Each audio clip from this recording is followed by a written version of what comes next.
안녕하십니까. 오늘은 10월 13일 일요일 오전 6시 57분에 강의 설교를 시작하겠습니다. 설교에 앞서서요.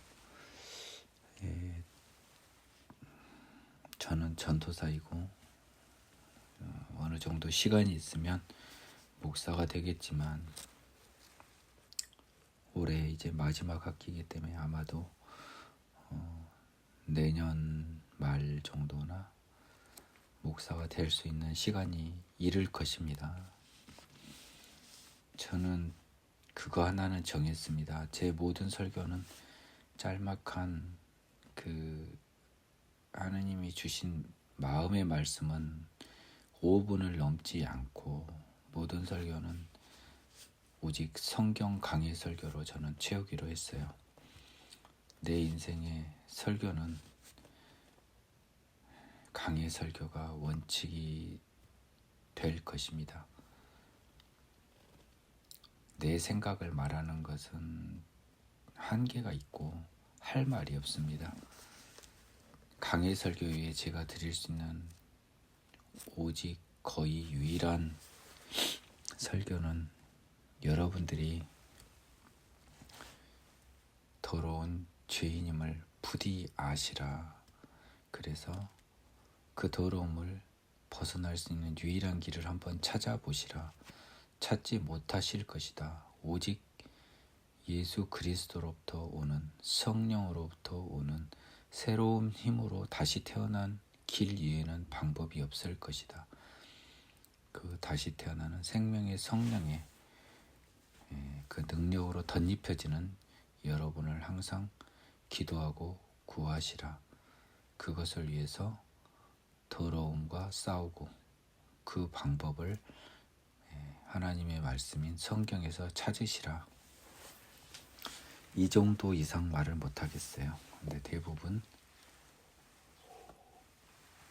설교들이 마치 생명의 성령을 덧입어 새로 태어난 예수님의 자녀가 되었음을 전제로 이루어지고 있는데 그 설교들은 많은 한계가 있을 수 있다라는 생각을 갖고 있습니다.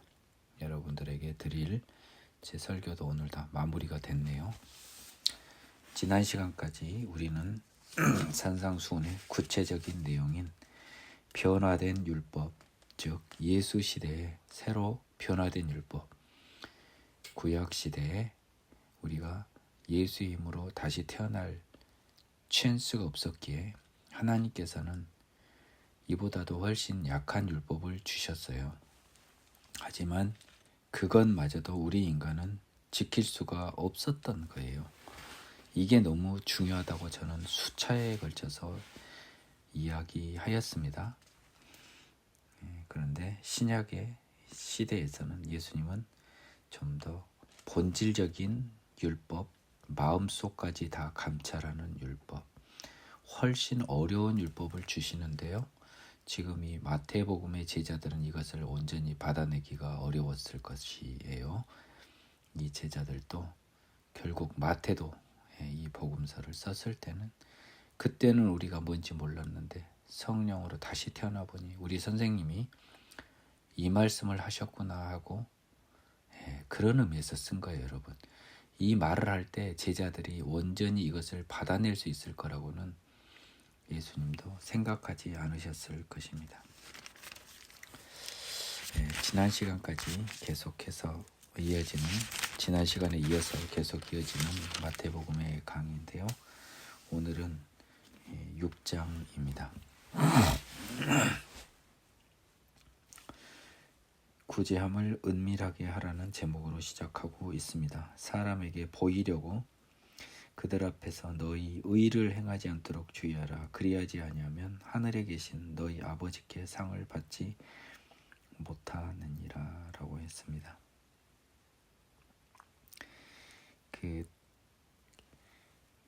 의를 행한다라고 했는데요. 여러분 지금 잘 보시면 구제함과 관련돼서요.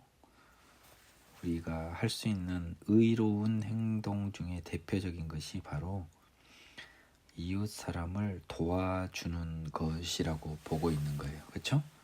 영어에서도 righteousness라고 의라고 하는 것을 썼거든요. 예. 따라서 의로운 행동의 가장 대표적인 것은 이웃을 돕는, 불쌍한 이웃을 돕는 것입니다. 그러므로 구제할 때 외식하는 자가 사람에게서 영광을 받으려고 회당과 거리에서 하는 것 같이 너희 앞에 나팔을 불지 말라. 진실로 너희에게 이르노니 그들은 자기 상을 이미 받았느니라. 너는 구제할 때 오른손이 하는 것을 왼손이 모르게 하여 네 구제함을 은밀하게 하라. 은밀한 중에 보시는 너의 아버지께서 갚으시리라. 우리가 그 6장 1절에서는요 구제함이라고는 안 나왔습니다. 그러니까 의로운 행동의 대표적인 걸로 구제함이 2절부터 나오는데, 우리가 의로운 행동을 설사 하더라도 그것은 사람에게 보이도록 하려고 하지 말라는 거예요. 그래 버리면 그것은 신약 성경에서 좀 약간 우리 어른 세대 표현인 외식하는 자가 돼버립니다. 이거는 여러분 쉽게 이해하면 위선자라고 보면 돼요. 위선자가 되기 쉽습니다. 먼저 구제할 때 보면요, 구제와 관련된 의를 보겠습니다.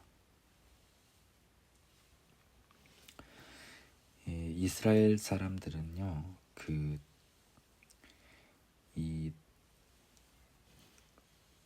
본인이 구제를 했을 때는 나팔을 불어 알렸던 것 같아요. 참 벌써 이게 상황이 종료된 거죠. 뭐 불의유떡기 삼성그룹 이건희 회장님께서 200억을 출연하셨습니다라고 뭐 이렇게 광고가 나오지 않습니까? 예전에 우리 어렸을 때도 보면 그보다 훨씬 강하게 아예 그냥 뿔나파를 불면서 나 구제했습니다라고 자랑하는 문화가 있었던 것 같습니다. 예수님은 이에 대하여 그들은 자기 상을 이미 받았다라는 건요, 이 세상에서 사람들에게서라는 게 생략되어 있는 거죠. 이 세상에서 사람들에게서 이미 받았다. 하지만 너는 그렇게 하지 마라. 오른손이 하는 것을 왼손이 모른다는 것. 그 얼마나 재밌는 표현입니까? 영어 표현 한번 볼까요? Don't let your left hand know what your right hand is doing 이라고 똑같이 써졌습니다. 뭔 말이에요? 나 자신한테도 알리지 말라는 거예요. 그러니까 본능적으로 구제하라는 겁니다. 나 자신에게도 알리지 말라. 다른 사람에게 알리는 거 둘째 치고 나 자신한테도 알리지 말고 그냥 본능적으로 하래요. 4절이 무섭습니다. 그 이유는요, 은밀한 중에 하나님이 보고 계시고 그분이 갚으신다는 거예요. 뿔나파를 부는 애들은 하나님이 본다는 믿음이 있었으면 나팔을 불었겠습니까? 그리고 하나님이 갚아주신다고 생각했으면 나팔을 불었겠습니까? 하나님이 보시지도 갚아주시지도 않는다, 그 믿음이 없거나 약했기에 일단 외상보다는 조금이라도 현찰을 받을 마음에 나팔을 불지 않았을까요? 은밀하게 하라는 거예요. 왜? 은밀한 중에도 불구하고 너희 아버지는 다 보시고 그리고 갚으신다. 이 6장 4절이 우리 믿음의 가장 큰 어떤 힘이 되는 구절이죠.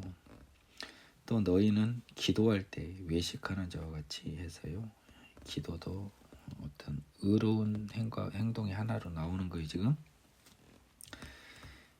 외식하는 자, 위선자와 같이 하지 말라. 그들은 사람에게 보이려고 자꾸 목적이 지금 보세요. 기도뿐만 아니라 지금 앞에 구제도 그렇고 사람에게 보이려고 회당과 큰 거리 여기에 서서 기도하기를 좋아하느니라. 내가 진실로 너에게 이르노니 그들은 자기 상을 이 세상에서 사람들로부터 이미 받았느니라.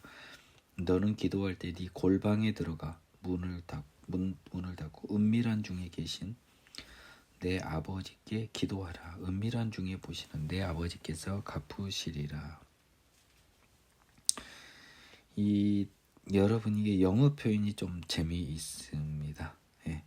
은밀한 중에 계신 내 아버지는요, 영어에서는 보이지 않으시는 너의 아버지께 기도하라는 거예요. 예. 눈에 안 보이잖아요, 눈에는. 예. 그런데 그 아버지는 Then your father who sees what is done in secret. 행해지는 일을 은밀히 보신단 말이에요. 그분은 우리 눈에 보이지 않기 때문에 그분이 우리를 보는지 안 보는지를 우리 눈에도 안 보이죠. 계신지도 안 보이는데 그분이 우리를 보는 건 어떻게 보여요? 하지만 은밀한 중에 다 보신다는 겁니다.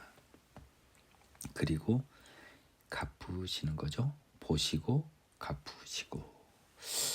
우리의 큰 믿음의 근거입니다. 다만 여기서 하나 딱 더하면 이것이 우리 인간 시간 기준으로 right now가 아니고 하나님의 시간 기준입니다.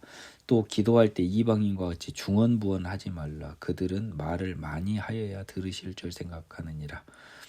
그러므로 그들을 본받지 말라. 구하기 전에 너희에게 있어야 할 것을 하나님 너희 아버지께서 아시느니라. 이방인이라고 해서요, 파간스라고 했는데요. 이 사람들은 굉장히 길게 많이 기도하고 이렇게 많이 해야 저인 방식으로 하나라도 걸리는 걸로 생각하는 거예요. 이게 지극히 세상적인 겁니다. 그렇죠? 기도의 방식에 있어서요. 자, 근데 우리는 왜 이렇게 중언부언을 하지 말죠? 은밀한 중에 보시는 분이 다 보고 계신데요. 내 마음속까지. 구하기 전에 있어야 할 걸 아신대잖아요. 그러면 너희는 어떻게 기도하면 되냐 하면서 우리가 아는 주 기도문이 나옵니다. 그러므로 너희는 기도하라. 이렇게 기도하라. 하늘에 계신 우리 아버지여, 이름이 거룩히 여김을 받으시오며 나라가 임하시오며 뜻이 하늘에서 이루어진 것 같이 땅에서도 이루어지이다. 오늘 우리에게 일용할 양식을 주옵시고 우리가 우리에게 죄 지은 자를 사하여 준 것 같이 우리 죄를 사하여 주시옵고 우리를 시험에 들게 하지 마옵시고 다만 악에서 구하시옵소서. 나라와 권세와 영광이 아버지께 영원히 있사옵나이다. 아멘. 우리가 잘 아는 주기도문의 시작은 먼저 하나님을 위한 기도, 하나님의 나라를 위한 기도, 하나님을 찬양하는 기도와 우리의 기도 내용은요, 첫 번째 하나님을 경배 찬양하는 것과요, 두 번째 하나님의 나라를 구하는 것이에요. 그렇죠? 잘 보십시오. 9절은 하나님을 경배 찬양하고요, 둘째는 10절 하나님의 나라를 구하는 것, 임하시기를 구하는 것, 그리고 그 나라가 하늘 천국에서뿐만 아니라 이 땅에서도 하나님의 나라가 임한다는데요. 이거는 여러분들이 해석을 잘해야 됩니다. 여호와의 증인들이 약간 이 비슷한 해석을 하는 건데요. 하나님의 나라가 이 땅에서 이미 임하는 것은요, 완성형이 아니에요. 하나님의 나라가 이 땅에서 임한 거는요, 가장 큰 건 하나님의 사람들이 만들어지는 겁니다.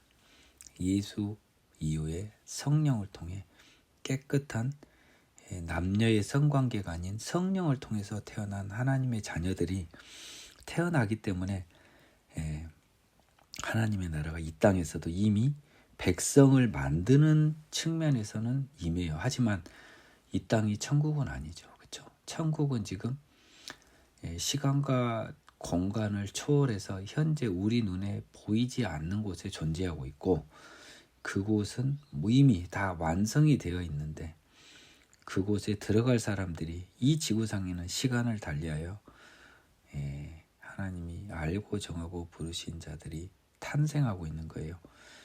그래서 하나님의 나라가 이 땅에서 이루어지는 것은 하나님의 나라의 백성들이 만들어지는 것을 의미하는 것으로 보여집니다. 11절에서 맨 먼저요, 우리의 솔직한 기도를 하나님이 허락하시는데요, 일용할 양식을 달라고 하나님께 기도합니다. 예, 요것은요 이전에 그 까마귀 사건 아시죠? 공중에 나는 새, 들의 백합화, 예, 그런 것처럼 그들에게 준 것 같이 우리에게도 필요한 양식입니다. 따라서 여기는 필요 최소한으로 해석하는 게 맞아요. 이게 차고 넘치면 더러워집니다. 예, 더러워져요. 필요 최소한, 최소한은 아니지만 필요한 양식, 하나님이 허락한 양식을 주시고 그 다음에 이제 우리가 할 수 없는 것을 구합니다. 우리 힘으로는. 예. 우리에게 죄 지은 자를 사하여 준 것 같이 우리 죄를 사하여 주시었고 12절을 보겠습니다. Forgive our debts as we also have forgiven our debtors라고 해서요. 우리가 먼저 다른 사람을 용서해 주고 하나님께 우리 죄 사함을 구하는 하나님의 자녀의 기도죠. 하나님의 자녀의 기도. 근데 이제 이거는 의미를 좀 여러분이 잘 알아야 되겠습니다. 이 너희가 사람의 잘못을 용서해 준 것 같이요. 우리의 죄를 사하여 주시었고는 뭐가 생략되어 있냐?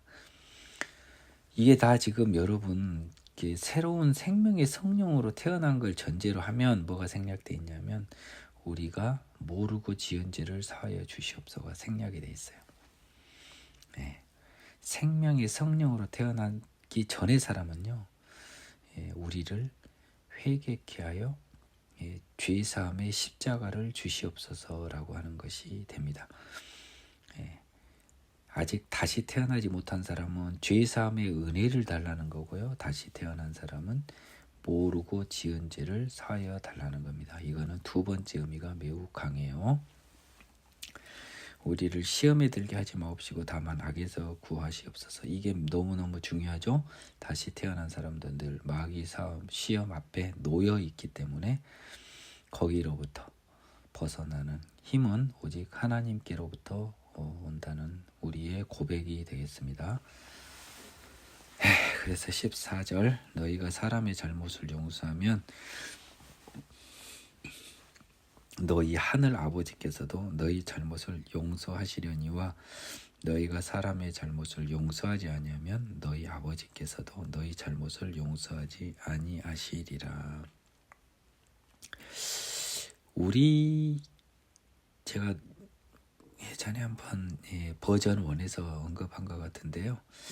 통상 한문도 마찬가지입니다. 사람 인은요. 사람 인자는 대부분의 경우에 있어서 나를 제외한 사람, 즉 other people을 말해요. 그래서 영어에서도요. 그냥 others 또는 other people이라고 명백히 써져 있습니다. 따라서 사람을 남으로 번역하는 게 더 정확하겠습니다. 우리가 아까 12절에서 우리의 모르고 지은 죄를 용서받기 위해서는요. 네가 아는 다른 사람의 잘못을 용서해야 됩니다.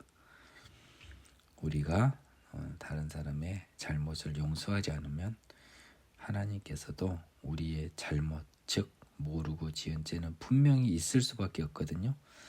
용서받지 못할 것입니다. 따라서 다시 태어난 사람에게도 하나님이 명령하신 것은 네가 아는 다른 사람의 죄를 용서하라는 것입니다. 16절 금식할 때 너는 외식하는 자들과 같이 슬픈 기색을 보이지 말라. 그들은 금식하는 것을 사람에게 보이려고 얼굴을 흉하게 하느니라. 내가 진실로 너에게 이르노니 그들은 자기 상을 이미 받았느니라. 너는 금식할 때 머리에 기름을 바르고 얼굴을 씻으라. 이는 금식하는 자로 사람에게 보이지 않고 오직 은밀한 중에 계신 네 아버지께 보이게 하려 함이라. 은밀한 중에 보시는 네 아버지께서 갚으시리라. 16절은 이 기도에 의해서 나오는 금식인데요. 금식은 기도와 연관지어서 보통 하죠. 금식 자체가 목적이 되지는 않는 것 같아요.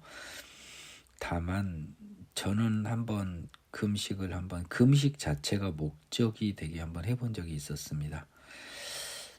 통상은 금식은 그 굉장히 가치를 높이 평가했던 의로운 행동이었던 것으로 추정이 됩니다. 구약 시대에 있어서요. 그래서 하나님은 이것을 굉장히 높이 평가하셨던 것 같아요.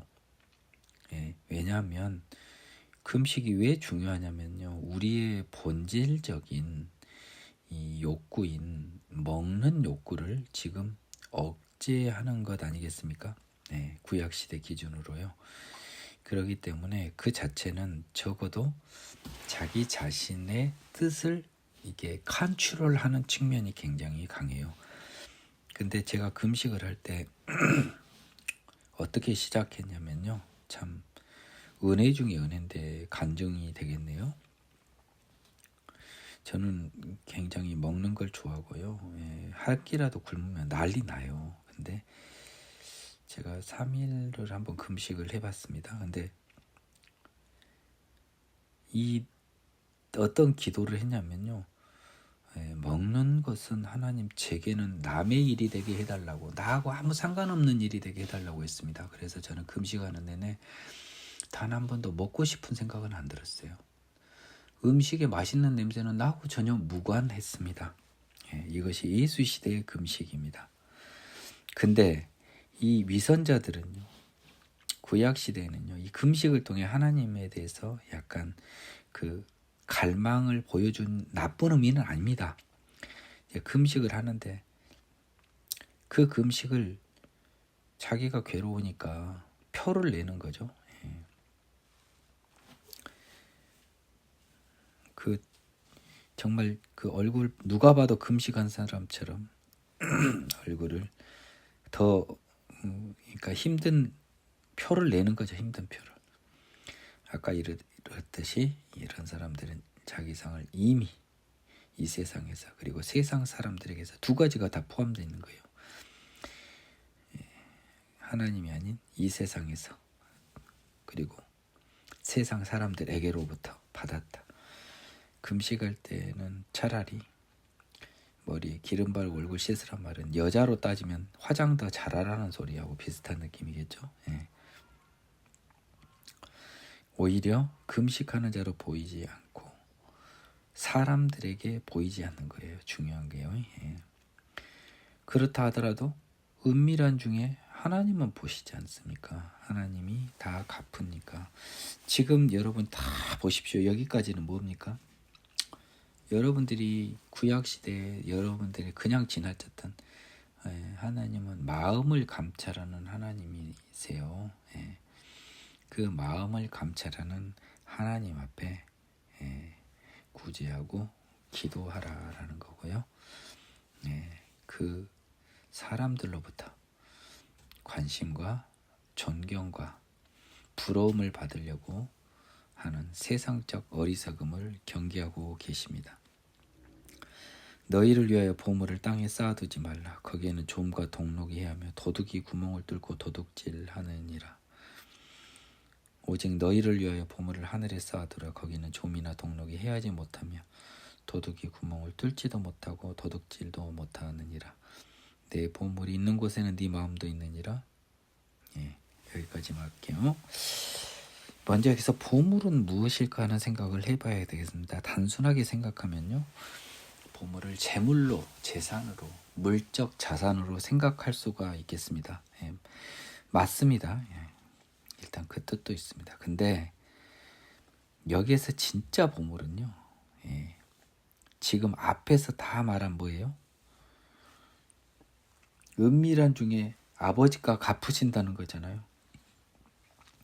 따라서 은밀한 중에서 구제한 물적인 구제뿐만 아니라 우리가 숱하게 의로운 주기도문과 같은 하나님의 나라를 구하는 기도를 하고 외식 금식하는 것처럼 내 삶을 하나님께 온전히 바치는 그런 것까지가 다 지금 보물인 겁니다. 단순히 구제 같은 것만을 의미하지 않고 플러스 알파가 지금 있는 거예요. 위에를 다 보세요. 하나님의 나라에는 좀과 동록이, 이 세상은 좀과 동록이 있어서요, 쌓아두면 그것을 변질시켜 버리죠. 좀 먹고 동록은 구리 동자에 녹슬 달 때 녹자요. 쇠에 녹이 섞는 것처럼 그래서 좀과 녹이라고 하면 될 것 같습니다. 그냥 좀과 녹이 해야며 그 도둑이 구멍을 뚫고 도둑질한다. 이게 정말 무서워요. 이 세상의 재물은 도둑의 위험성도 있는데 도둑도 안 당하는데 왜 도둑을 써놨나 잘 생각해 보세요. 결국 죽음이라고 하는 도둑으로부터는 누구도 막을 수가 없습니다. 죽으면 다 내 기준으로는 도둑질 당한 꼴이 됩니다. 오직 너희를 위해서 하늘에 쌓아두는데 그곳은 좀이나 녹이 슬지 못하고 무엇보다 도둑질할 방법이 없습니다. 그곳에 있는 나의 재물에는요. 그 재물에는 단순히 물적 재물 플러스 영적 재물도 포함이 되는 겁니다. 자, 그래서 기도할 때 남한테 보이게 하는 사람은요. 영적 보물인 기도라고 하는 자산을 땅에 쌓아두는 겁니다. 그렇죠? 그게 아니고 하나님 보시기 위한 기도를 하는 사람은 물적 보물뿐만 아니라 영적 보물도 하나님께 하늘에 쌓았기 때문에 빼앗기지 않는 거고 갚으심을 받는 거겠죠.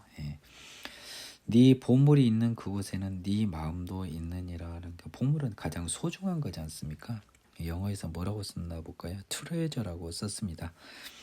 그래서 여러분 이 보물이에요. 여러분이 잘 보면요. 1절 6장 초반에서는 물적 보물을 이야기했지만 그 다음부터는 이 소위 명예와 비슷한 이 정신적인 보물, 그 보물이요.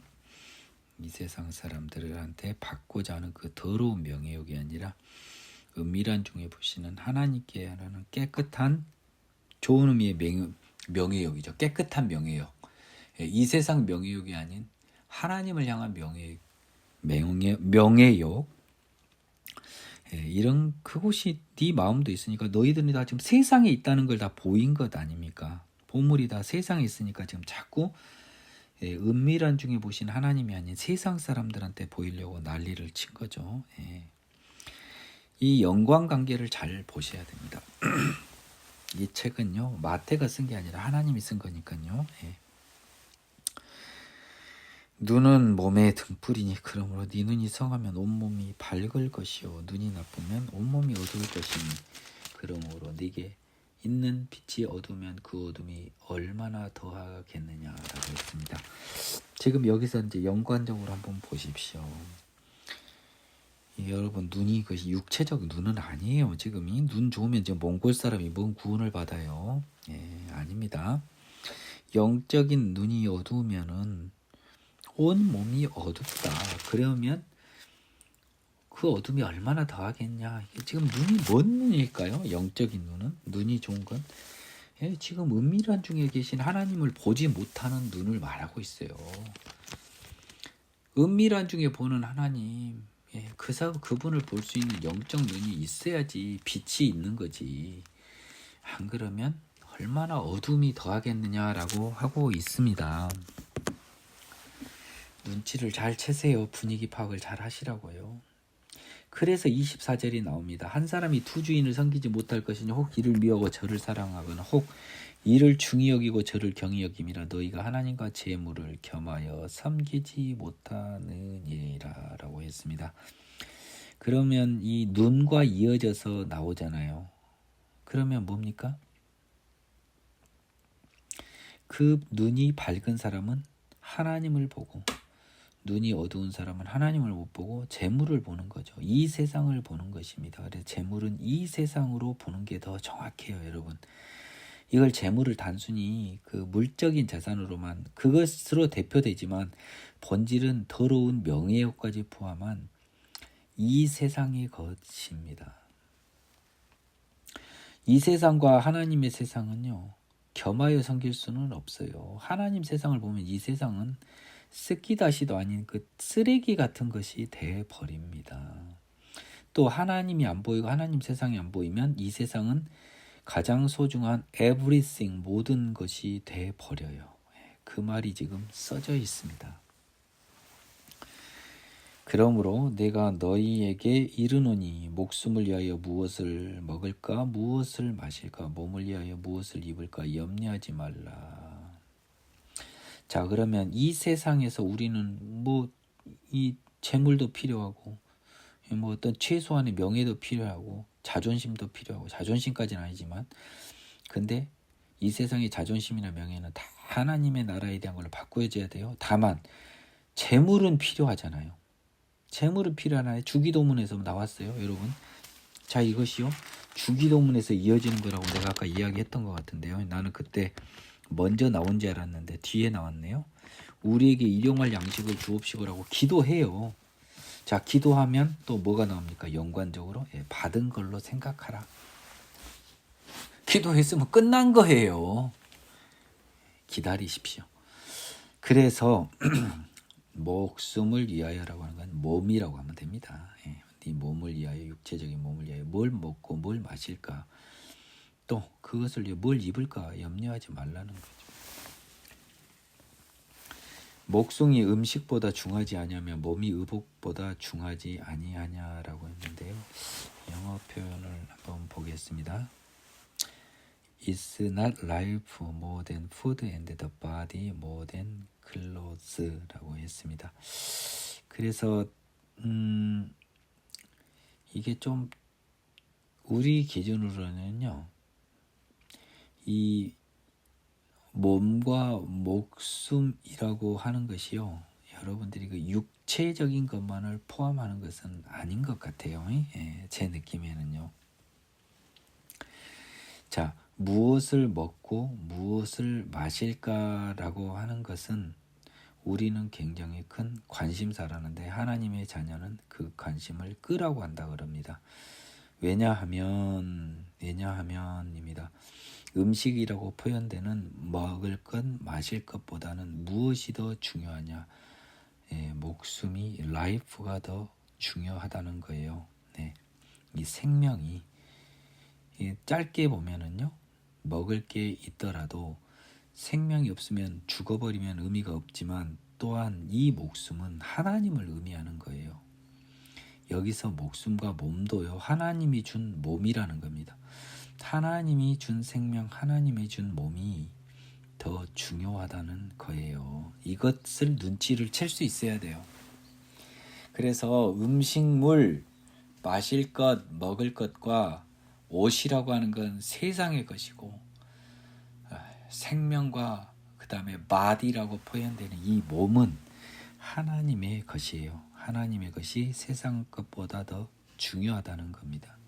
그래서 하나님을 찾는 것을 더 열중해라라는 겁니다. 왜냐하면 여기서 굉장히 중요한 우리 삶의 원리가 나옵니다. 공중의 새를 보라, 심지도 않고 거두지도 않고 창고에 모아들이지도 아니하되 너희 하늘 아버지께서 기르시나니 너희는 이것들보다 귀하지 아니하냐?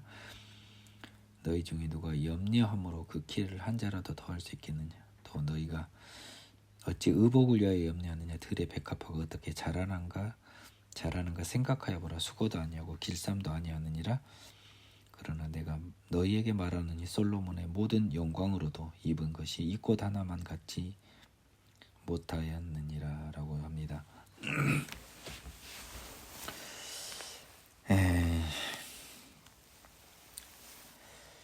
이 공중의 새와요, 들의 백합화라고 하는 것은 동물들인데요.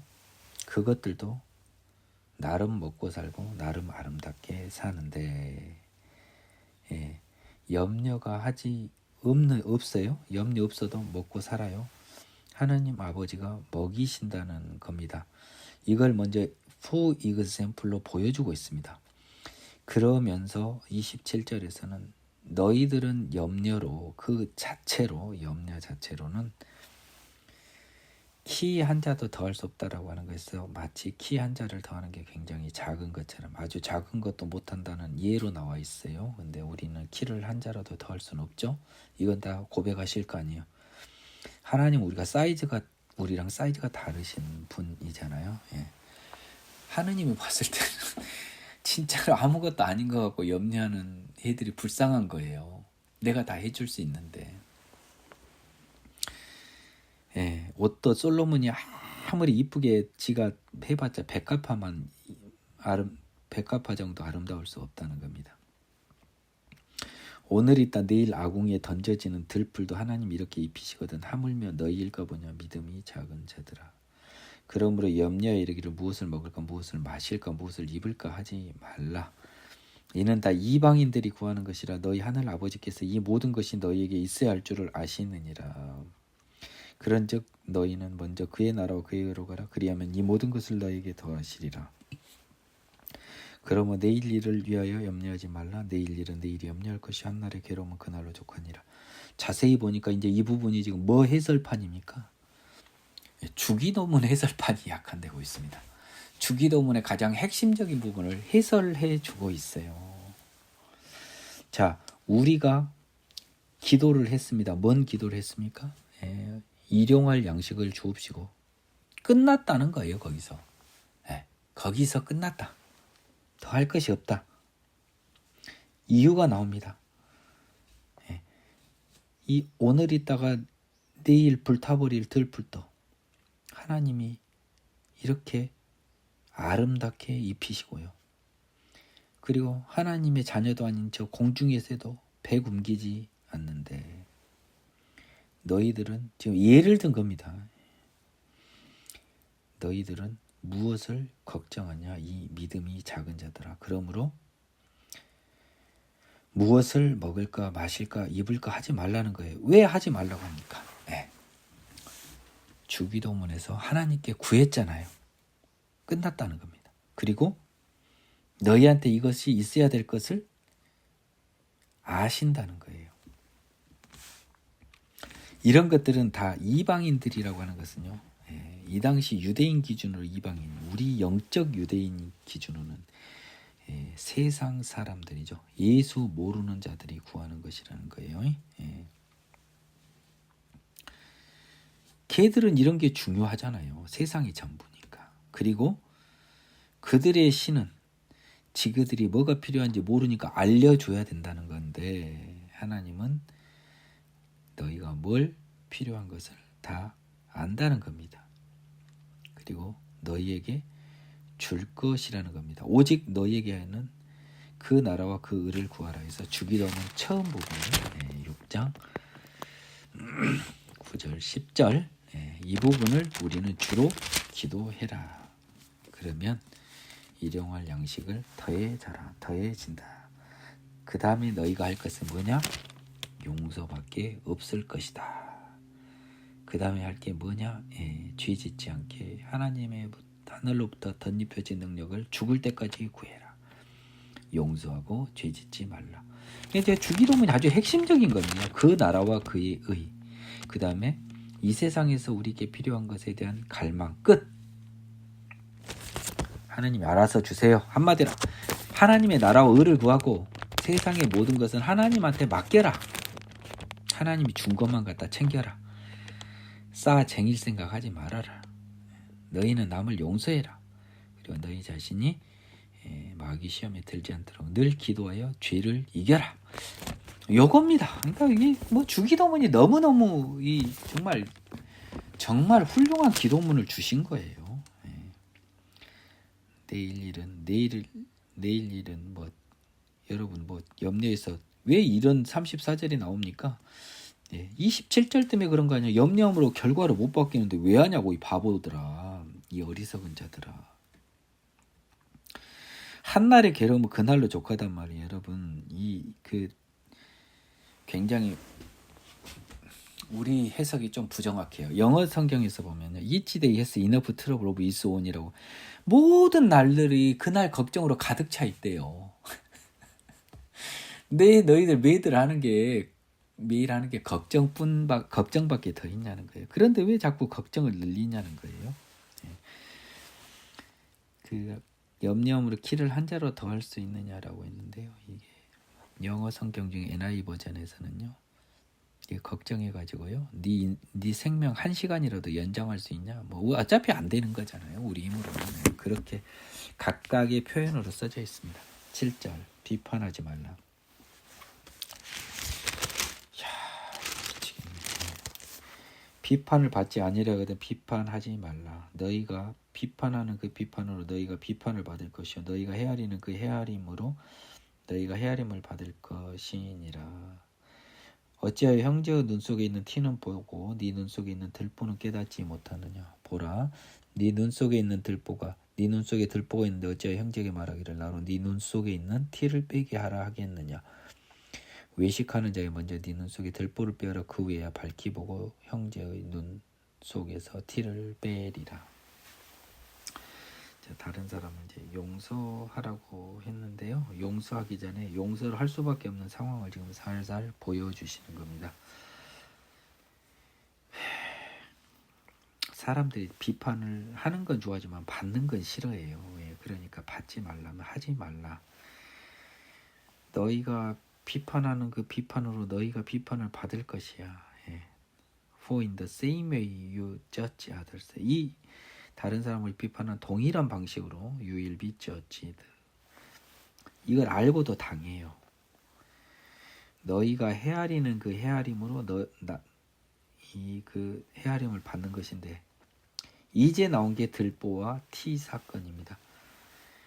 제가 뭐라 그랬습니까? 헤아림이라고 하는 것은 저울이라든지 어떤 측량 기구와 굉장히 밀접한 연관을 가집니다. 동일한 에바, 하나의 에바나 뭐 이런 것을 사용하라는 구약 기준이 제가 그때 이야기했죠. 단순히 장사할 때 속이지 말라라는 것만이 아니고 다른 사람에 대해서도 동일한 기준을 적용하라는 말이에요. 근데 나는 굉장히 관대하게 봐. 그래서 내 눈 속에 있는 들보도 안 보여. 근데 남의 눈에는 엄청나게 엄격한 잣대를 들이니까 그 눈 속에 있는 티까지도 다 봐버려. 그러니까 헤아림의 기준이 지금 나하고 남이 지금 다른 거죠.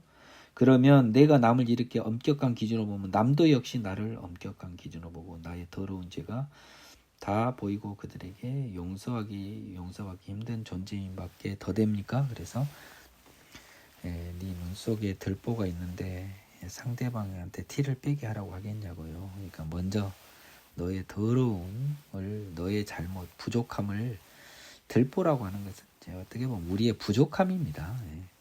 우리의 부족함을 보면 남의 나보다 덜 부족한 것은 아이고 당신은 훌륭하시네요 라고 하게 될 것이라는 겁니다. 티를 빼라는 말이 아니고 내가 말한 이 말을 잘 찾아 드세요. 아이고야 자세히 보니까 남들은 다 나보다 훌륭하네. 6절은 갑툭튀 구절입니다. 갑자기 한 패러그랩이 나와서 거룩한 것을 개에게 주지 말며 너희 진주를 돼지 앞에 던지지 말라. 그들이 그것을 발로 밟고도 이렇게 너희를 찢어 상하게 할까 하려 함이라 라고 했는데요. 갑자기 이렇게 튀어나온 것들은 분명히 뭔 질문에 대한 답이나 어떤 뭐가 있어요. 우리가 알 수 없어요. 근데 아마 느낌에는요. 이 거룩한 것, 하나님, 복음과 어울리지 않는 생리적 범죄자들이 있다는 거예요. 즉 하나님이 알고 정하고 부르시지 않는 걸로 확정돼 버린 자들이 있다는 겁니다. 그들 앞에서는 거룩한 것을 줄 필요가 없대요. 이게 이 6절은 해석을 굉장히 조심해야 됩니다. 이런 사람이 그렇게 함부로 우리가 단정할 수가 없어요. 그래서 이런 극히 예외적인 상황을 이야기하고 있어요. 아예 하나님의 구원으로부터 멀어진 사람을 이야기하고 있습니다. 그런 사람들과 섞이지 말라는 것도 써져 있어요. 그러니까 여러분 이 6절을 딱 눈을 감아버리면 그냥 모든 사람한테 이렇게 우리가 용서는 해줘요. 다만 그 용서는 우리를 위한 겁니다. 이 분노함으로 인하여 하나님의 자녀에서 마귀의 자녀로 다시 떨어질까 봐. 하지만 용서는 하되 그들과 복음을 전하는 것은 어울리지 않는 사람이 있다는 겁니다. 그러니까 냉택 없는 것 상황에서 지금 김정은이한테 복음 전하는 게 맞아요, 여러분? 그걸 한번 생각해 보시면 되겠어요. 이미 걔는 한계를 넘었잖아요, 하나님 앞에서. 아니, 하나님이 김정은이를 구원해 주시겠습니까? 이런 관념입니다. 그러니까 6절을 모르는 사람은 지금 김정은을 위해서 막 기도를 해요. 예. 정신이 나간 사람일 수 있어요. 그런 것까지 용서를 받아버리면 안 됩니다. 그거는 김정은, 김일성, 김정일 이 자들이 한 행동들은 용서가 받기 어려운 거예요. 그들은 개고 돼진 거예요. 김정은만 있습니까? 예, 지금 푸틴이도 그렇고 많아요. 예.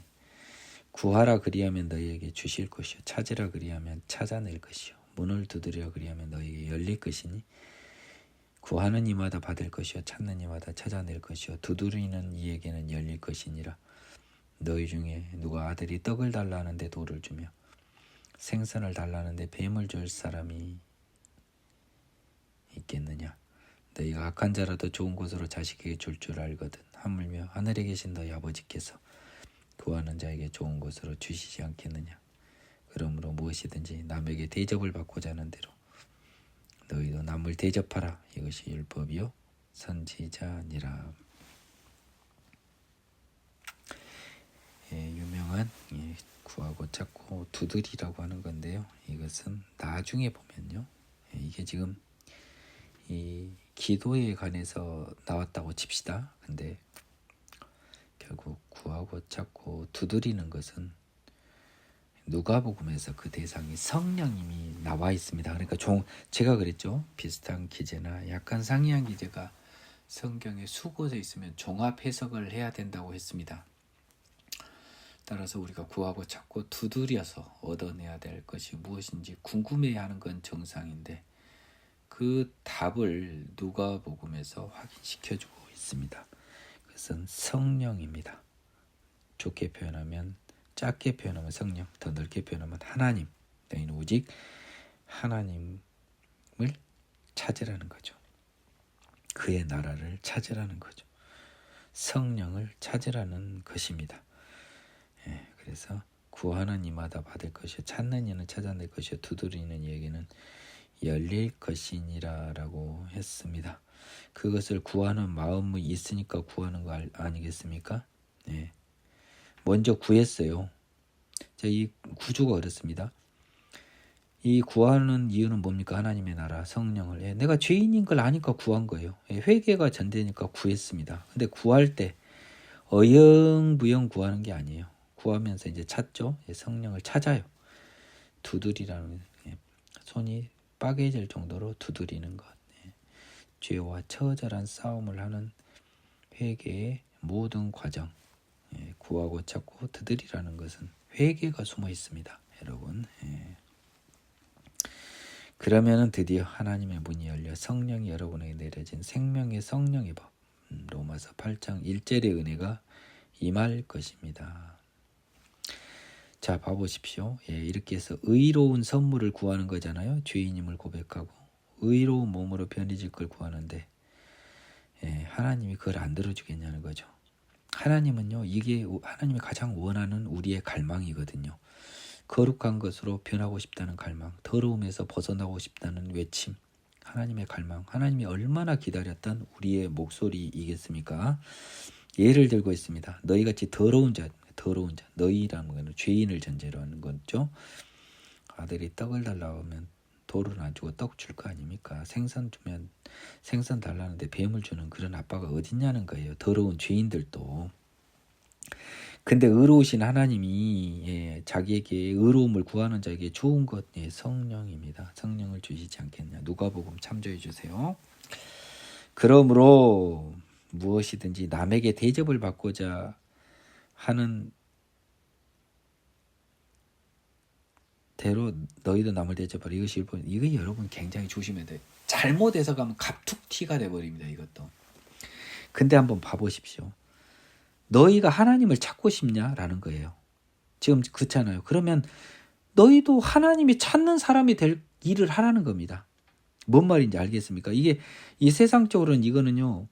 물시어인, 이게 기소불력 물시어인이라고 이 공자님의 말씀입니다.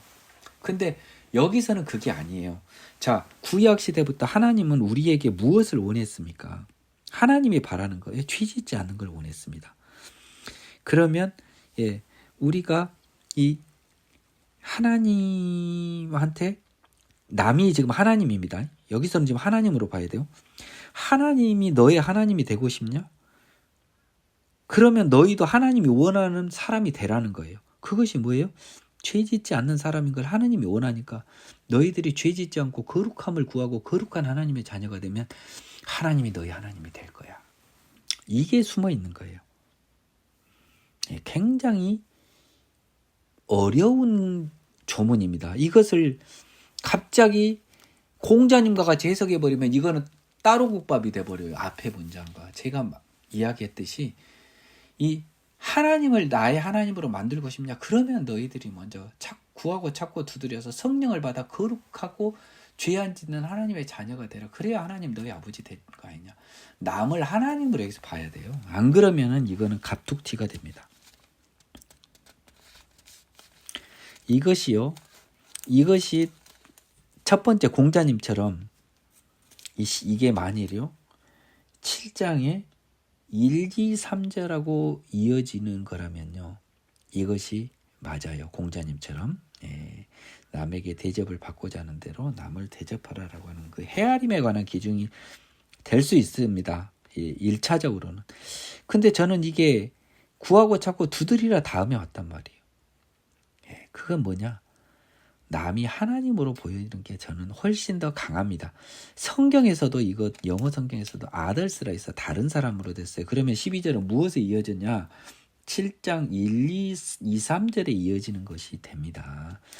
근데 저는 거기서 더 나아가서 7, 8, 9, 10, 11절에 이어지는, 특히 7, 8, 9, 10절에 이어질 이 절이라면 저는 하나님에게 대접을 받고 싶으면 하나님이 원하는 대로 변해라라는, 저는 그걸로 해석을 하는 것이 더 맞는 것 같아요.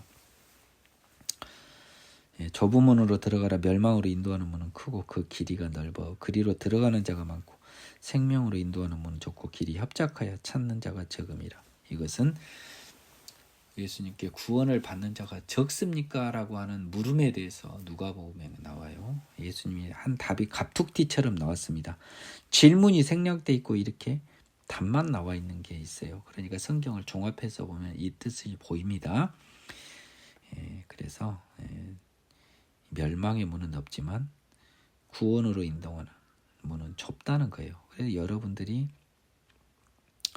14절을 해석할 때 굉장히 오해를 불러일으킬 수가 있습니다. 마치 멸망의 문은 쉽고 구원의 문은 어렵다. 그렇기 때문에 그것을 원하는 사람이 적다. 찾는 자가 어떤 그 비지트, 방문하다라는 느낌처럼 해석을 할 여지가 굉장히 커요. 저도 그렇게 해석을 했었습니다. 그렇지 않아요. 멸망으로 인도하는 문은 길이가 넓고 문은 크고 길이가 넓어 들어가는 자가 많은데 그 이유가 뭐냐? 크기 때문에 잘 보인 겁니다. 근데 생명으로 인도하는 문은 좁고 협착하여 찾는 자가 적음이라 해서요. 이 찾는 자가 비지트가 아닌 find 찾아낸다는 겁니다. 안 보인다는 거예요. 그러니까 찾아내지를 못한다는 겁니다. 이 말을 유의하셔야 됩니다. 발견하지를 못하는 거예요. 그 문을. 좁아서 들어가는 건 둘째치고 작아서 발견조차 못한다는 겁니다. 즉 구원을 받는 자는 매우 적다. 영어로도 only a few라고 되어 있습니다. 거의 없단 소리예요. 그러니까 지금 교회 목사님들이 많이 착각하고 계세요. 이 답이 어떤 질문에 대한 답인지를 몰라요. 해석할 능력이 부족합니다. 거짓 선지자들 삼가라. 양의 옷을 입고 너에게 나오나 속에는 노략질하는 일이라. 그들의 열매로 그들을 알지니 가시나무에서 포도를 또는 엉겅퀴에서 무화과를 따겠느냐. 이와 같이 좋은 나무마다 아름다운 열매를 맺고 못된 나무가 나쁜 열매를 맺나니 좋은 나무가 나쁜 열매를 맺을 수 없고 못된 나무가 아름다운 열매를 맺을 수 없느니라. 아름다운 열매를 맺지 아니하는 나무마다 지켜 불에 던져지느니라. 이러므로 그들의 열매로 그들을 알지니라. 나더러 주여 주여 하는 자마다 다 천국에 들어갈 것이 아니요 다만 하늘에 계신 내 아버지의 뜻대로 행하는 자라야 들어가리라. 그날에 많은 사람이 나더러 주여 주여 우리가 주의 이름으로 선지자 노릇하며 주의 이름으로 귀신을 쫓아내며 주의 이름으로 많은 권능을 행하지 아니하였나이까 하리니 내가 그들에게 밝히 말하되 그때 내가 그들에게 밝히 말하되 내가 너희를 도무지 알지 못하니 불법을 행하는 자들아 내게서 떠나가라 하리라. 그러므로 누구든지 나의 이 말을 듣고 행하는 자는 그 집을 반석 위에 지은 지혜로운 사람 같으리니 비가 내리고 창수가 나고 바람이 불어 그 집에 부딪히되 무너지지 아니하는 이는 그 주추를 반석 위에 놓은 까닭이요 나의 이 말을 듣고 행하지 아니하는 자는 그 집을 모래 위에 지은 어리석은 사람 같으리니 비가 내리고 창수가 나고 바람이 불어 그 집에 부딪힘에 무너져 그 무너짐이 심하니라. 예수께서 이 말씀을 마치시며 무리들이 그의 가르치심에 놀라니라. 이는 그의 가르치시는 것이 권위 있는 자와 같고 그들의 서기관들과 같이 아니함이라. 네, 이제 7장 드디어 산상수훈의 마지막 강론이 끝나네요. 한번 보겠습니다. 마지막 부분에서요. 결국은 마무리하면서 뭐라고 했냐라고 했습니다. 거짓 선지자들은 구약 시대도 많았습니다. 신약 시대는 거짓 그 목사들이겠죠. 양의 옷을 입고 나오는 속에는 일이라는데 뭐 지금 한국에 지금 수두룩합니다. 내가 이름을 입에 올리고 싶지 않는데 여러분들이 한번 보세요. 자, 왜냐하면 자 궁금하세요? 열매로 그들을 알아요. 가시나무가 포도, 엉겅퀴, 무화과 못 냅니다. 좋은 나무는 좋은 열매 맺고 못된 나무는 못된 열매를 맺습니다. 자, 우리는 좋은 나무로 변할 수 있는 생명의 성령의 법으로 태어나라고 예수님이 일관하여 이야기하셨어요. 자, 태어났는지 보면 된다는 거예요. 열매로. 자기 아들한테 교회를 물려주는 것이 좋은 열매입니까? 자기 아들이요. 그 누구보다 하나님의 자녀라고 정말 자녀라고 생각하면요. 뭐 이렇게 반문하세요. 망한 교회를 물려준 사람은 없고 뭐 부자 뭐 교회만 물려준 사람이 있다는데 저는 우리말에 오얏나무 아래서는 각근을 고쳐 매지 말라고 그랬잖아요. 망한 교회라도요. 내 아들한테는 물려주는 건 아닌 것 같아요. 그것은 내 것으로 교회를 생각했기 때문이죠. 하나님의 것이 아니라. 하나님의 일을 할 사람은 내 아들 말고도 많아요. 내 아들이 뛰어납니까? 다른 사람을 더 뛰어나게 해줄 능력이 하나님께 있어요. 여러분, 하나님의 능력을 부인하는 사람들입니다. 그들은 입에는 더러운 소리만 나오고 그 눈빛은 이미 탐욕에 쩔어 있으며 하나님은 그들에게 엄청난 화를 이 세상에서도 이미 허락하시더라고요. 그들은 죽을 때 가장 비참한 죽음을 맞이할 겁니다. 혹시라도 여러분들 중에 목회자들 중에서 더러운 마음 품는 분들 다시 태어나세요. 다시 태어나지 않으니까. 나무가 이미 썩은 나무니까 더러운 열매를 맺은 거예요. 그 사람이 하나님의 사람으로 태어났다면 그런 열매를 맺을 수 없다. 역으로 열매를 보면 그 나무가 못된 것 아니까. 왜 이 말씀을 했냐면 지금 남을 용서하고 미워하라고 했지만 선지자들과 관련해서는 뭐예요? 하나님의 말씀을 전하는 사람들과 관련해서 뭐예요? 정확히 판단하라는 겁니다. 이것만큼은 엄격히 판단을 하라는 거예요. 열매로 그들을 아니까요. 자, 그러면 선지자에만 이게 적용되냐? 우리에게도 적용이 돼요. 그래서 결국 하나님한테 주여 주여 하는 자마다 천국 못 들어간다는 겁니다. 아버지 뜻대로 행하는 자라면 아버지 뜻이 뭡니까? 의입니다. 의, 거룩함. 결국 뭐예요? 이 세상 기준. 죄 짓지 않는 거예요. 근데 우리 힘으로는 죄 짓지 않을 수 있어요? 없어요? 우리의 능력으로는 안 돼요. 그러면 어떻게 돼요? 하나님의 능력으로 덧입혀져야 되죠. 새로운 생명으로 태어나야 되죠. 그리스도 안에 새로운 피조물로 거듭나야 하는 것입니다. 거듭난 사람만이 천국에 가죠. 그날에요. 많은 사람이 뭐 선지자도 하고 귀신도 쫓고 권능을 행했다는 건 뭐냐? 생명의 성령으로 태어나지 않는 마귀의 영으로도 기적은 할 수 있다라는 중요한 근거 규정이 나옵니다. 따라서 정명석이나 이만이나 기타 많은 사이비들이 이 어설픈 기적을 행했다 하더라도 그것은 귀신이 한 거예요. 귀신이. 하느님이 한 게 아닙니다. 걔야말로 지금 선지자 노릇하고 지금 어설픈 귀신도 쫓아내고 어설픈 권능했다고 이야기할 거예요. 나는 너 모른다. 불법을 행하는 자, 즉 거룩함에 이르지 못한 자여, 꺼져라.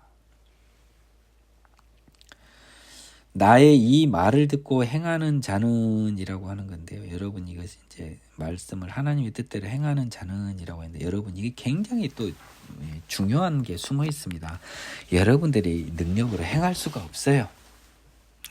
여러분들이 능력으로 절대 행할 수가 없어요. 조심하셔야 됩니다. 여러분의 능력으로는 이게 안 돼요. 그러면 나의 이 말을 듣고 행하는 자는 이 말은 뭐가 숨어져 있냐면 나의 이 말을 듣고요. 복음의 능력으로 변하여 새 사람이 되어 성령으로 덧입혀져 새로운 피조물이 되어 하나님의 말을 행할 수 있게 된 자라는 의미입니다. 그래서 그 집이 그 성령에 굳게 섰으니까요. 반석, 기반이 튼튼한 곳에 주춧돌을 세웠기 때문에 지혜로운 사람, 이건 뭐냐면 세상적으로 아래 보지만 세상적으로 지혜로운 사람은요 주춧돌을 단단한 데다 하지 모래에다 해서 다 쓰러지지 않잖아요. 그 말입니다. 그러면 세상에서 지혜롭고 세상에서 어려운 사람은 주춧돌을 집을 지을 때 반석에 세우냐 모래 위에 세우냐로 구분할 수 있잖아요. 근데 영적으로 지혜롭고 하나님 기준으로 지혜로운 사람은 뭐냐면 새로운 생명의 성령으로 태어난 사람, 지혜롭지 못하고 어리석은 자는 성령으로 태어나지 못한 자, 즉 앞서서 거꾸로 돌아가면 더러운 열매를 맺는 나무 상태에 머물러 있는 자, 아름다운 열매를 맺는 나무가 되기를 온전히 바래서 새로운 나무로 변한 자, 영적 지혜로움과 어리석음이에요. 자꾸 이거 행하는 게 여러분 능력으로 행한다고 생각하지 마세요. 이게 그러니까 성경이 아는 만큼 보인다니까요. 이 행할 수 있는 건 행할 힘을 받아야 가능한 거예요. 받을 수 있는 것만 받으십시오. 그래서 무리들이 놀란 건 지금 산상수훈이 여기까지 이어졌습니다. 5장부터 시작돼서요. 다 들어보니까 벌써 말에 힘이 있어요. 서기관들 같이 그냥 앵무새가 그냥 쫑알쫑알 하는 것과 달리 힘이 있는 거예요. 그러니까 놀라죠. 경험한 사람, 능력 있는 사람의 말은 힘이 있습니다. 오늘 또 1시간 3분인데요. 여러분은 나눠서 들으시든지 하시고 저는 조금 더 진도를 나가겠습니다. 8장 들어갑니다. 예수께서 드디어 산에서 내려오시니 수많은 무리가 따르니라. 교육이 다 마쳤어요. 어느 산인지 모르지만 한 나병 환자가 나와 저라며 이르되 주여 원하시면 저를 깨끗하게 하실 수 있나이다 하거늘 예수께서 손을 내밀어 그에게 대시며 이르시되 내가 원하노니 깨끗함을 받으라 하시니 즉시 그의 병이 깨끗해진지라. 예수께서 삼가 아무에게도 이르지 말고 다만 가서 제사장에게 네 몸을 보이고 모세가 명한 예물을 드려 그들에게 입증을 하시니라. 자, 이제부터는요 예수님의 기적이 나오는데 이게 인간의 힘으로 하나도 안 믿겨요. 저도 안 믿겼습니다. 안 믿기면요 안 믿긴다고 고백을 하면서 시작하는 거예요. 내가 죄인이니까 안 믿기죠 라고 가야 된다는 거예요. 안 믿기면 또 안 믿긴다고 할 줄 알아야 됩니다. 그런 거 보면 저는 죄인입니다. 여기서부터 우리 믿음은 시작이 됩니다. 나병 환자가 와가지고 원하시면 저를 깨끗하게 하실 수 있나이다. 이 사람이 전능한 건 믿는 거잖아요. 아마 선지자 예수로 믿었을 겁니다. 왜? 아니 나병 환자는 이미 구약 시대에 다 고쳤잖아요. 엘리사가 그 뭡니까? 그 저기 아람의 군대 장관 그 사람 고쳐줬잖아요. 요단강물에 씻으라고 해가지고요. 나아만 장군. 예, 그런 것처럼 이 사람들은 그 선례를 성경에서 봤기 때문에 원하시면 당신은 선지자니까 나를 깨끗하게 하실 수 있다라고 한 거예요. 자, 선지자를 믿는 사람들은 하나님의 능력을 믿는 사람들이에요. 그래서 하나님의 전능하심에 대한 믿음이 있는 겁니다. 지금 여기서 믿음은 전부 다 하나님의 전능하심에 대한 믿음이에요. 저 복음서에서는 아직 예수 죽지도 않고 부활도 안 했고 성령도 안 왔어요. 복음서는 그래서 여러분 예수님만 이 땅에 오셨지 신약이다 구약이다? 굳이 따지면 구약이 지금 계속되고 신약이 막 싹을 터서 신약의 꽃몽우리가 피기 직전이니까 결국 따지면 구약이에요. 그래서 구약시대 믿음은 하나님의 전능하심에 대한 믿음입니다. 이 사람은 그 믿음이 있었어요. 그래서 깨끗함을 받으라 라고 말씀하시니까 즉시라고 하는 immediately라는 것이 여러분한테 와야 됩니다. 나병 환자 깨끗해지면 하나님 뭐 연고를 발랐어요. 뭘 어쨌어요. 피부를 새로 만드신 겁니다. 말씀으로 다 천지를 만드신 분이 그러니까 피부 하나 깨끗하게 못 만들겠어요. 다만 예수님은 이것을 공개하지 않으세요. 왜냐하면 예수님은 그 굉장히 자신을 숨겨서 오십니다. 그것은 구약에서 모든 선지서에서도요 들리지도 않고 조용히 오신다는 거예요. 심지어 상한 갈대와 꺼지는 심지 사단도 그냥 한 방에 다 끝내서 지구 종말시켜버리면 되는 거 아니에요? 그거를 심판에 이기실 때까지 내두시니까 그분은 드러내는 걸 싫어하세요. 그러시기 때문에 아무에게도 이야기하지 말고 너 저기 제사장한테는 이거 아마 회당 출입이 안 됐을 거거든요. 그 당시에는 이제 성전은 다 없어지다시피 한 거니까 상징적이니까 그 당시에는 이제 회당 문화가 확실하게 자리를 잡아버렸습니다. 예배드리는 처소가 한 곳이 아니게 돼버렸어요. 이미 레위기 율법은 끝나버렸습니다. 그래서 제사장에게 보이고 레위기에서 정한 예물을 아마 예물도 약간 변했을 것 같아요. 당시에는 아마도 은으로 바뀌었을 걸로 저는 추정을 합니다. 구약 레위기 예물이 많이 바뀐 것 같더라고요. 그 입증해라. 예수께서 가버나움에 들어가신 한 백부장이 나와 오늘은 제가 그 17절까지만 하겠습니다. 17절까지만요. 조금 힘드네요. 가버나움에 들어가신 한 백부장이 나와 간구하여 이르되 내 하인이 주여 내 하인이 중풍병으로 집에 누워 몹시 괴로워하나이다. 이르되 내가 가서 고쳐주리라. 백부장이 대답하여 이르되 주여 내 집에 들어오심을 나는 감당하지 못하겠사오니 다만 말씀으로 하옵소서. 그러면 내 하인이 낫겠사옵니다.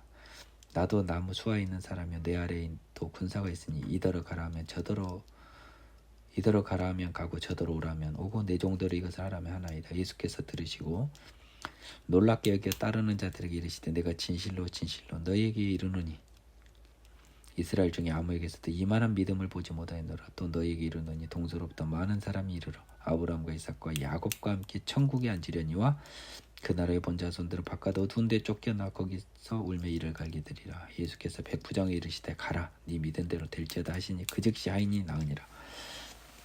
이 부분에 관해서요 많은 목사님들이 1차원적이고 잘못된 설교를 해요. 정확히는 틀린 설교입니다. 저도 한때 그 생각을 갖고 있었고 그분들에 의해서 잘못된 교육을 받고 그 생각을 했는데 최근에 그분들 생각이 잘못된 것이란 걸 알았어요.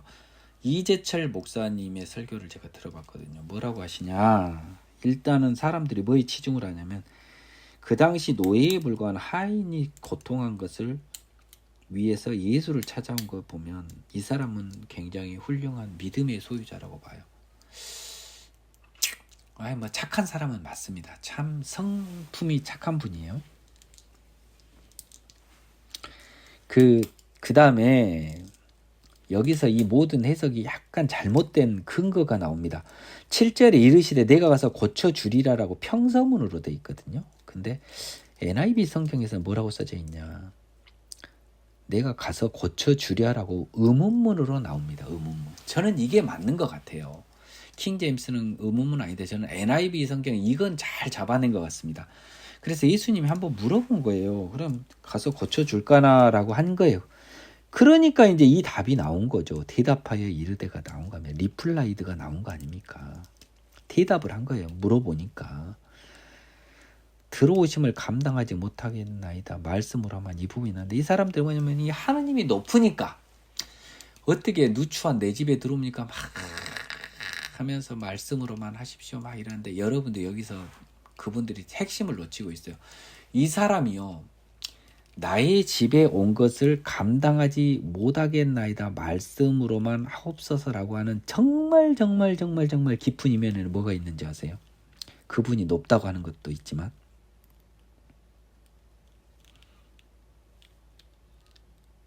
이 사람은 뭐냐면 이 병이라고 하는 것을 만드는 주체가 있어요. 내 지금 백부장의 하인한테 지금 중풍병이라고 하는 것을 만든 주체가 있는 거예요.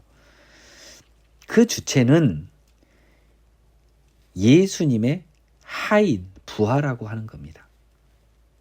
이관념 때문에 지금 믿음을 확인한 거예요. 왜냐? 지금 이 사람이 뭔 예를 드냐면 자기가 군인이거든. 나도 쫄병한테 시키면 걔가 시킨 대로 하고 나도 다른 사람 쫄병이라서 그가 시키면 시킨 대로 한다는 거예요. 즉 내가 안 해도 된다는 겁니다. 자, 내 집에 와서 고칠 필요가 없는 거예요. 왜? 예수님은 자기 쫄병이 있잖아요. 자기 쫄병이 있잖아요. 그러면 병을 낫게 하는 방법은 그 쫄병을 시켜서 자, 이 두 가지 의미가 있습니다. 첫 번째는 이 사단이라고 하는 쫄병을 너 꺼져 하면 간다라는 느낌도 있지만 예수님은 보이지 않는 많은 부하들이 있다는 거예요. 천사. 보이지 않는 많은 수족들이 있어요. 그러니까 예수님은 능력이 있기 때문에 그 부하가 자신의 능력 아닙니까? 부하가. 그러니까 예수님은 자기 수하에 있는 천사 시켜서 야 가서 고치고 하면 고칠 수 있다라는 거예요. 그러니까 굳이 안 오셔도 된다는 거예요. 이 예수님이 이 능력을 가지신 하나님의 아들이고 보이지 않는 천사가 그에게 수종을 듣는 이 영적인 관념이 있는 겁니다. 이 사람은. 네?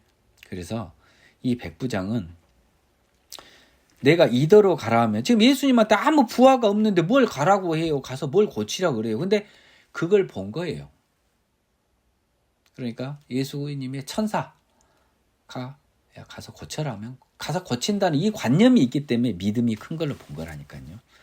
천사를 관념하지 않으면 이 믿음이 안 보여요, 여러분. 그리고 여러분, 천사는 예수님의 심부름꾼, 하나님의 심부름꾼이지 그 아름다운 여자가 아니에요.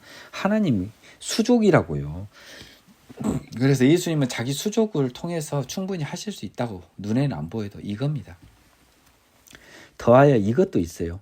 사단도 예수님 말에는 순종을 한다라고 하는 영적 위계 질서에 있어서 당신이 최고봉이 있다는 이것도 약간 더 나아가면 이것까지도 나아갈 수 있는데 자 거기까지 안 나가도 당신은 수많은 부하가 있지 않습니까? 이 말이에요. 그래서 당신 부하한테 야 가서 고쳐하면 고칠 거 아닙니까? 이 말이 숨어져 있는 거예요. 이 말이. 그래서 보이지 않는 당신의 부하인 천사가 고칠 건데 굳이 왜 당신이 오십니까? 불편하시게. 예수님 깜짝 놀란 거예요. 그래서 놀랍게 여긴 겁니다. 저 친구는 하나님의 능력을 온전히 아는구나. 하나님이 보이지 않는 천사들을 다 부릴 수 있는 것을 아니까 말씀만 하라라고 한 겁니다. 말씀하면 다 되니까. 말씀으로 모든 걸 한다는 관념에서 얘가 나타나는 건 뭐예요? 하나님의 부하가 지금 예수님의 부하가 보이지 않는 부하가 있다는 거예요. 이런 관념이었기 때문에 우리가 자 여러분이 봐보세요. 말씀으로 뭔가를 했다라고 한 거는 우리가 이 백부장 비유를 통해서 우리에게 알려주시는 거예요. 하나님이 말씀하면 하나님의 부하들이 다 하는 거예요. 우리 눈에는 안 보이지만 하나님의 부하들이 다 하는 거라고요. 또 하나님은 시간을 초월했으니까 즉시 되는 거죠. 우리 기준으로는. 어떻게 저렇게 되지? 시간의 배를 사는 우리는 알 수 없지만 즉시 되는 겁니다. 그래서 즉시 나아버립니다. 그래서 이 백부장은 이방인이었죠. 이렇게 믿음 있는 사람들은 아마 나중에 이런 믿음을 있는 사람한테는 성령도 무조건 부어질 겁니다. 그래서 아브라함, 이삭, 야곱은 천국에 있다는 것을 확인해 준 사람은 예수님입니다. 이 사람들은 지금 천국에 있어요. 육적 유대인들은 나중에 예수를 받아들이지 못하게 될 걸 염두에 두시고 이를 갈다는 표현은 누차 말하지만 후회하게 된다라는 겁니다. 뭐 이들이 하나님한테 분노하는, 우리는 이를 갈면 분노를 하는데 하나님께 분노하겠어요? 후회한다는 의미예요. 이게 오해하지 마세요. 그래서 백부장에게 믿은 대로 된다라고 했어요. 이 사람이 믿은 건 뭘 믿었어요? 예수님의 전능하심을 믿었습니다. 그 말만 해도 보이지 않는 그의 부하들이 다 일을 한다. 굳이 내 집에 안 오셔도 된다. 되신다. 말씀만 하십시오. 그럼 될 거 아닙니까? 당신은 전능한 하나님인데. 당신에게는 보이지 않는 수많은 천사가 있는데 못 하시는 일이 없으신데. 백부장이 군인이었기 때문에 명령에 따른 부하의 관념으로 하나님과 천사의 관념을 유추해보는 여러분의 영적 지혜가 발현되기를 바라볼게요. 예수께서 베드로의 집에 들어가서 장모가 열병을 앓아놓은 것을 보시고 그 손을 만지신 열병이 떠나가고 여인이 일어나서 예수께 수종들더라. 이번에는 손을 만지니까 열병이 떠나가는데, 자, 이게 바로 백부장 뒤에 나왔어요. 손 안 만져도 떠나가요. 말씀만으로도. 근데 이거는 인간적으로 좀 친분을 표시하고 사람들에게 관심을 표시한 겁니다. 그래서 손을 만지니까 떠나가고 말로만 하면 안 떠나간 게 아니에요. 그냥 여기서는 베드로를 아끼사 다정함을 표시한 거예요. 저물매 사람들이 귀신 들린 자를 많이 데리고 예수께 오거늘 예수께서 말씀으로 귀신을 쫓아내시고 나 나오잖아요. 이 집 이번에는 손 안 대고 안수 안 하고 말씀으로 쫓아내셨잖아요. 내가 뭐 이거 모르고 했는데. 그러니까 이 15절에 손을 안 만지고 말씀으로도 떠나갈 수 있는 겁니다. 근데 베드로나 이게 되게 이뻐하셨나 봐요. 병든 자들을 다 고치셨습니다. 말씀으로 다 고치셨잖아요. 안수에서 고친 게 아니잖아요. 영어 성경에서도 뭐라고 됐냐면요, with a word라고 해서 말씀으로라고 되어 있습니다.